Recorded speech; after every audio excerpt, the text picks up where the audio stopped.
The footsteps grew louder. Whoever, or whatever, was on the stairs was not alone. It sounded like a whole group slowly making their way down, step by step. The air turned so cold my breath puffed white in front of me. Josh gripped my arm tight. "Emma, they're coming," he whispered. The little hand in mine trembled. "Don't let go," the child's voice said softly, almost begging. At the bottom of the staircase, a figure appeared. A woman in a long dark dress, her face pale, her eyes heavy with sadness. She didn't glow like in the movies. She looked real, too real. Behind her, more figures gathered, a man with a cane, 2 children, and others whose faces were blurred by shadows. The woman raised her head and looked straight at me.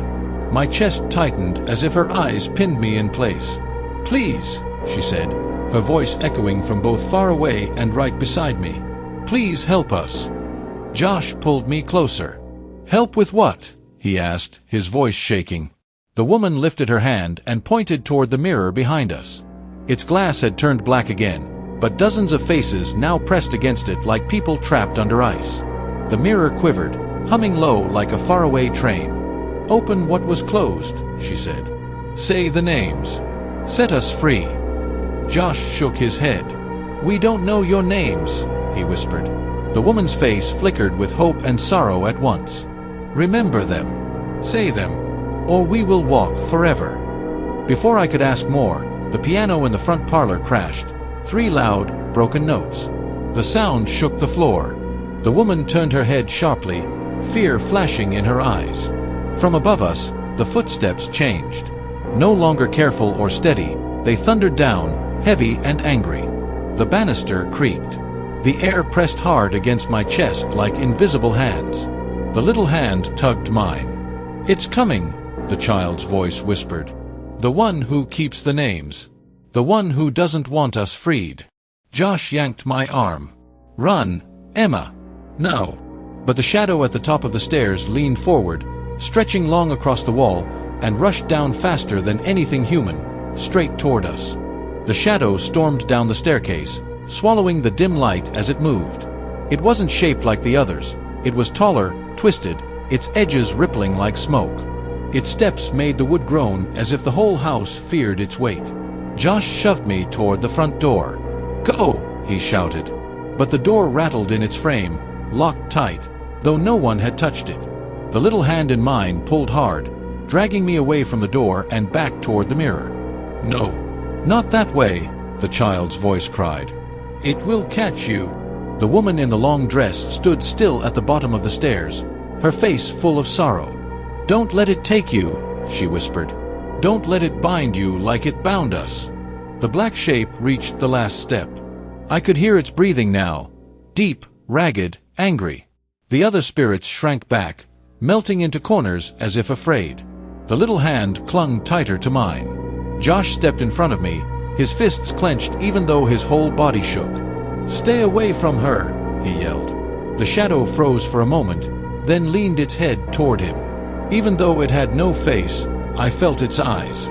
The lamps flickered once, twice, and went out again. Darkness swallowed us whole. Then came the whisper. It wasn't from one mouth. It was from many, layered, overlapping, hissing through the hall. "Names are mine." The mirror rattled, its glass vibrating like it would crack. Faces inside it opened their mouths in silent screams. The child pulled me closer to the mirror. "Say them," the voice begged. "Say the names." "I don't know them," I cried. The shadow let out a roar so low it made the floor shake. The cane of the old man's spirit clattered to the ground as he vanished into nothing. The others melted away too, leaving only the woman, her eyes locked on me, desperate. "Remember," she shouted. The shadow surged forward, stretching toward me like a wave of black water ready to drown me whole. And just before it struck, the mirror cracked with a sound like thunder.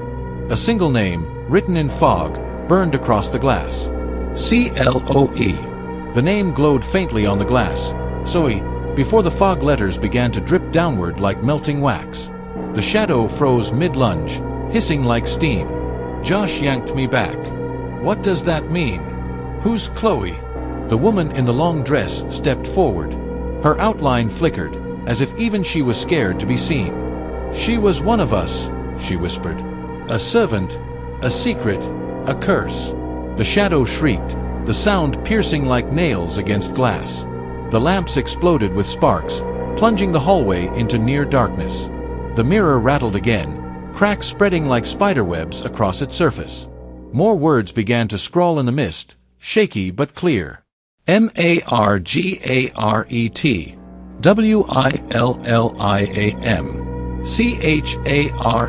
Charles." Names, one after another. The shadow reeled as if the words themselves were fire. The child's hand gripped mine tighter. "Say them," the voice urged. "Speak them out loud. They can't stay if you speak them." Josh swallowed hard. "Emma, do it." I opened my mouth, but fear choked the sound. The shadow leaned closer, its smoke curling around us like ropes. My chest burned cold. I forced the words out. "Chloe, Margaret, William, Charles." Each name made the shadow shrink back, screaming louder. The hallway shook, dust raining down from the ceiling. The mirror glowed brighter with every name spoken, faces inside pressing harder, as if desperate to push through. Then silence. The shadow stopped moving. It lifted its head, stretched long and thin, and whispered in that many-voiced hiss, "Not enough." With a roar, it shot across the hall and slammed into the mirror. Glass shattered everywhere. Shards rained down like icy rain, but instead of falling, the pieces hung in the air, spinning, glowing. And in every floating shard, a face stared out. Hundreds of them. Eyes wide, mouths moving, all whispering at once. Too many voices. Too many names. The woman raised her arm as if shielding me. "Run!" she cried. But the shards began pulling together, swirling into a vortex of broken glass and screaming faces, forming a doorway where the mirror had been. The little hand tugged mine again, this time harder, desperate. "It's opening," the voice said. "But not for freedom. For him." The vortex spun faster, pulling at my hair, at my clothes, at my breath. Josh grabbed the doorframe to keep from being sucked in. My feet slid forward against the floor. From the spinning shards, a new shape began to crawl through, a tall, crooked figure with arms too long and eyes that burned white. The shadow was crossing into our world. The night the dead began to walk at the myrtles, I saw them in the hallway mirror. At midnight, the glass grew dark and rippled like water. Faces appeared, men in coats, a woman in a long dress, two children holding hands. Their eyes fixed on me without blinking. One child pressed her palm against the inside of the glass. Fog bloomed, and slowly she wrote a word with her fingertip. HELP. The house fell silent. The grandfather clock clicked and stopped. Cold air swept down the hallway as if winter had walked inside. The girl's eyes searched mine, and the woman's shadow brushed the mirror like real fabric. Then the lamps went out. I couldn't see her anymore. The darkness pressed in, heavy and still. That's when a small, icy hand slipped into mine and squeezed. Earlier that day, the plantation looked harmless. The myrtles was all white railings, wide porches, and oak trees dripping with Spanish moss. The house was beautiful, almost too beautiful, and the windows looked like eyes that never blinked. My brother Josh was excited. "Cool place for a ghost tour," he said. "They say it's the most haunted house in America." I didn't want to be famous for seeing ghosts. But Aunt Kimberly, who loved history and spooky stories, had dragged us here. Inside, the tour guide, Mrs. Carter, warned us, "This is a place where the past is heavy. Some say it never left. Some say it walks." We saw polished wood floors, an old piano, and that tall mirror at the end of the hallway. Nothing seemed strange at first, just old and still. But when she mentioned the mirror, her smile tightened. "Near midnight," she whispered, "some guests see faces in it. Faces that aren't ours." That night, Josh set an alarm. "I'm going to see it for myself," he said. I didn't want to go, but I followed him. At midnight, we stood in front of the mirror. The air grew colder. Shadows thickened. Then the faces appeared. The girl wrote help again. I reached out and felt her hand through the glass. The lamps snapped off. The hallway went black. The little hand squeezed mine again. "Emma," a child's voice whispered by my ear. "You came back." And from the staircase, footsteps began to descend. Slow, heavy, one after another. Many feet, too many to belong to the living. The vortex howled like a storm trapped inside the house. Broken glass spun in midair, glowing with faces that opened and shut their mouths soundlessly. Josh clung to the doorframe, his knuckles white. I dug my nails into the wooden floor, trying not to be pulled toward the swirling hole where the mirror had been. Out of the shards crawled the shadow. It no longer looked like smoke, but like a man-shaped wound in the air, its arms too long, its back bent like a spider. Two burning white eyes glared from a face made of nothing. With each step it took onto the hallway floor, the boards hissed and blackened under its weight. The little hand in mine trembled but didn't let go. "It's free," the voice whispered, terrified. "He's free." Josh's face was pale. "Emma, do something. I don't know what to do," I cried. The woman in the dark dress moved between us and the creature. Her form flickered like a candle about to die. "He holds the names," she said. "If he crosses, he keeps us forever." The creature hissed and raised one long arm. All the lamps burst at once, sending us into darkness broken only by the glow of the shards. The air turned to ice. My breath came in sharp gasps. The names on the glass pieces began to swirl faster. Chloe, Margaret, William, Charles, and dozens more, spinning around like a chant. My ears rang with the sound. The creature shuddered as if the names hurt it. "Say them," the little voice begged. "Say them all.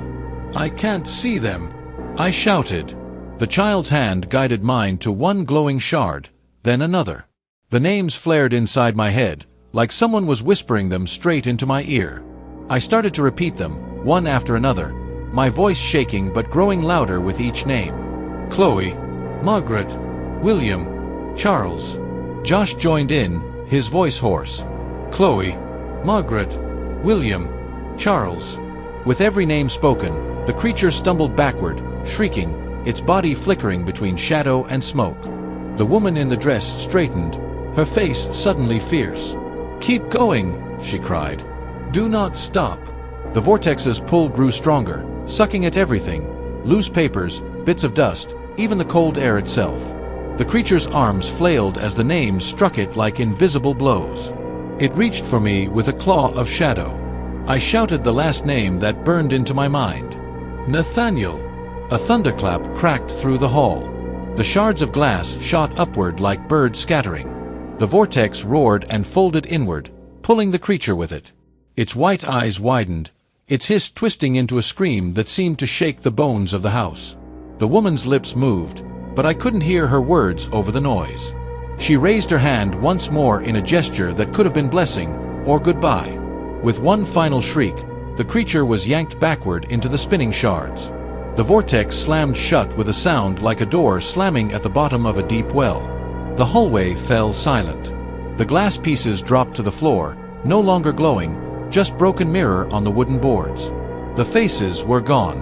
The air warmed a little, like the house had just exhaled. Josh slid down the doorframe, trembling. "Is it over?" he whispered.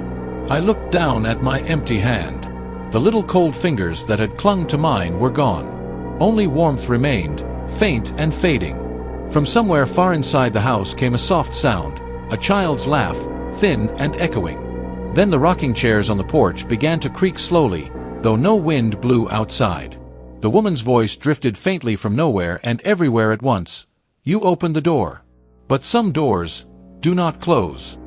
And then, down the dark hall, the mirror, shattered and lying on the floor, gave a single sharp crack, as if something inside had just tapped to be let out again.